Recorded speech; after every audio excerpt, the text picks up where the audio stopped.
Hello বন্ধুরা, আজকে আমি দেখাবো একটা স্টোরির কিভাবে সহজভাবে তার মানে বুঝতে হয় এ নিয়ে আজকে বিস্তারিত আলোচনা করব। The fence. দ্য ফেন্স মানে ফেন্স অর্থ বেড়া। Tom Sawyer lived with his aunt because his mother and father were dead. এখানে টম সয়ার একজন মানুষের নাম। লিভ উইথ হিজ আন্ট, সে তার খালার সাথে বাস করত। Because his mother and father war dead, because কারণ তার বাবা মা মারা গিয়েছেন, এজন্য তার খালার সাথে সে বাস করত। Tom did not like going to school, টমে স্কুলে যেতে পছন্দ করত না।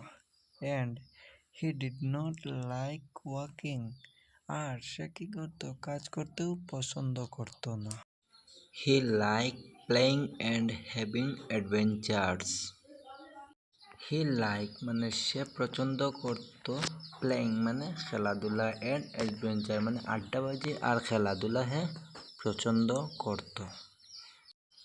One Friday, he didn't go to school. He went to the river.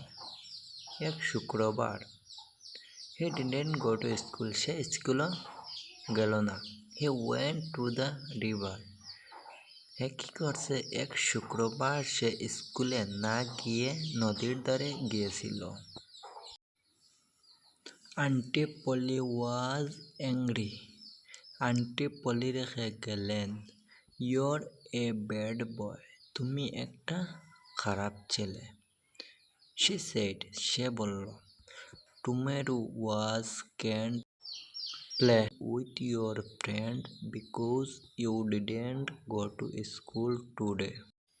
Tomorrow মানে আগামীকাল, ইউ অর্থ তুমি, ক্যান্ট প্লে মানে খেলতে না পারা, উইথ ইউর ফ্রেন্ড মানে তোমার বন্ধুদের সাথে, বিকজ মানে কারণ, you didn't go to school today কারণ তুমি স্কুলে যাওনি আজকে, না কি কইছে, কাল আপনি আপনার বন্ধুদের সাথে খেলতে পারবেন না কারণ আপনি আজ স্কুলে যাননি। Tomorrow your going to work for me. Tomorrow মানে আগামীকাল, ইউর গোয়িং তুমি যাচ্ছ, টু ওয়ার্ক ফর মি আগামীকাল আপনি আমার জন্য কাজ করতে যাচ্ছেন। You can't paint the fence. You can't মানে পারা, ইউ মানে তুমি, ক্যান অর্থ পারা, পেইন্ট মানে আঁকা। আপনি বেড়া আঁকা করতে পারেন। ভিডিওটি ভালো লাগলে লাইক করবেন এবং চ্যানেলটি সাবস্ক্রাইব করে রাখবেন যাতে এরকম ভিডিও প্রতিনিয়ত পেয়ে যাবেন। ধন্যবাদ।